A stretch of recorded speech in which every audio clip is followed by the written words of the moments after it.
ਜਿਸ ਟਾਈਮ ਤੁਸਾਂ ਦੀ 12 ਸਾਲ ਉਮਰ ਸੀ ਪਹਿਲੇ ਦਿਨ weight ਚੁੱਕਿਆ ਸੀ ਉਹ ਵਜ਼ਨ ਕਿਤਨਾ ਸੀ ਫੀਲਿੰਗ ਕੈਸਨ ਕਿਆ ਵਿਜ਼ਨ ਐਸੀ ਜਾਂ ਨਹੀਂ ਸੀ? ਦਰਅਸਲ ਸਾਡਾ ਜਿਹੜਾ ਬੜਾ ਪ੍ਰੋਫੈਸ਼ਨਲ ਤਰੀਕੇ ਦੇ ਨਾਲ ਸਾਨੂੰ ਪਹਿਲੇ ਟੈਕਨੀਕ ਸਿਖਾਈ ਜਾਂਦੀ ਹੈ ਕਿਉਂਕਿ ਇਹਦਾ ਹਾਲੀ ਸਿਰਫ ਜ਼ੋਰ ਜਮਾਈ ਦੇ ਨਾਲ ਨਹੀਂ ਇਹਨੂੰ ਸਾਡੇ ਵੇਟ ਲਿਫਟਿੰਗ ਦੇ ਜਿਹੜਾ ਟੈਕਨੀਕ ਦਾ ਵੀ ਜਿਹੜਾ ਬੜਾ ਮਦਖਲ ਹੁੰਦਾ। ਸਾਨੂੰ ਪਹਿਲੇ ਛੜੀ ਦੇ ਨਾਲ ਟੈਕਨੀਕ ਸਿਖਾਈ ਗਈ ਸੀ, ਫਿਰ ਉਹ ਤੋਂ ਬਾਅਦ ਬਾਡੀ ਬਿਲਡਿੰਗ ਜਿਮ ਦੇ ਅੰਦਰ ਸਾਡੇ ਮਸਲਸ ਉੱਪਰ ਸਾਡੇ ਵਾਲ ਸਾਹਿਬ ਨੇ ਕੰਮ ਕੀਤਾ ਸੀ ਅਤੇ ਫਿਰ ਵੇਟ ਚੁੱਕਣ ਵਾਲੇ ਪਾਸੇ ਜਿਹੜਾ ਨਾ ਸਾਨੂੰ ਸਾਡੇ ਵਾਲ ਸਾਹਿਬ ਲੈ ਕੇ ਤਾਂ ਇਹ ਨਹੀਂ ਸੀ ਕਿ ਪਹਿਲੇ ਦਿਨ ਹੀ ਜਿਹੜਾ ਨਾ ਵਜ਼ਨ ਚੁੱਕ ਲਿੱਤਾ ਸੀ, ਲੇਕਿਨ ਇਹ ਵੇ ਕਿ ਆਹਿਸਤਾ ਆਹਿਸਤਾ ਕਰਕੇ ਅਸੀਂ ਜਿਹੜਾ ਨਾ ਫਿਰ ਥੋੜ੍ਹਾ ਥੋੜ੍ਹਾ ਕਰਕੇ ਸਮਝੋ ਕਿਲੋ ਕਰਕੇ ਹੀ ਵਜ਼ਨ ਜਿਹੜਾ ਨਾ ਆਹਿਸਤਾ ਆਹਿਸਤਾ ਵਧਾਉਂਦੇ ਗਏ।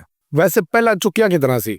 ਮੈਂ ਪਹਿਲਾ ਵਜ਼ਨ ਜਿਹੜਾ ਚੁੱਕਿਆ ਸੀ ਜਿੱਥੇ ਤੱਕ ਮੈਨੂੰ ਯਾਦ ਹੈ ਮੈਂ ਜਨਾਬ 25 ਕਿਲੋ ਜਿਹੜਾ ਸੀ ਉਹ ਚੁੱਕਿਆ ਸੀ। ਤਾਂ ਤੁਹਾਡਾ weight ਕਿਤਨਾ ਸੀ ਉਦੋਂ? ਮੈਂ ਉਸ ਟਾਈਮ ਤਾਂ 12 ਸਾਲ ਦਾ ਸਾਂ, ਮੇਰਾ ਵਜ਼ਨ ਹੋਏਗਾ ਮੈਂ ਉਸ ਟਾਈਮ ਮਾਸ਼ਾਅੱਲਾ ਭਾਰਾ ਥਾ, ਮੇਰਾ ਉਸ ਟਾਈਮ ਵੀ ਕੋਈ 70-75 ਕਿਲੋ ਵਜ਼ਨ ਸੀ ਉਸ ਵਕਤ। ਹਾਂ ਜੀ, ਮੈਂ 12 ਸਾਲ ਦੀ ਉਮਰ ਦਾ ਉਸ ਟਾਈਮ ਵੀ ਮੇਰਾ ਜਿਹੜਾ ਮਾਸ਼ਾਅੱਲਾ ਇੰਨਾ ਵਜ਼ਨ ਸਾਡਾ ਮਾਸ਼ਾਅੱਲਾ ਖਾਨਦਾਨੀ ਜਿਹੜਾ ਵਜ਼ਨ ਜਿਹੜਾ ਸਾਡੀ ਹੱਡੀਆਂ ਭਾਰੀਆਂ ਨੇ ਅਤੇ ਸਾਡੀ ਹੱਡੀਆਂ ਦਾ ਮਾਸ਼ਾਅੱਲਾ ਬਹੁਤ ਜ਼ਿਆਦਾ ਵਜ਼ਨ। ਹੁਣ ਤਾਂ ਬੜੀ ਜੀ ਮਾਸ ਵੀ ਵਾਹ ਪਾ ਹਾਂ ਜੀ, ਮਾਸ ਹਾਂ ਜੀ ਵਾਹ ਵੀ ਹੋ ਗਏ।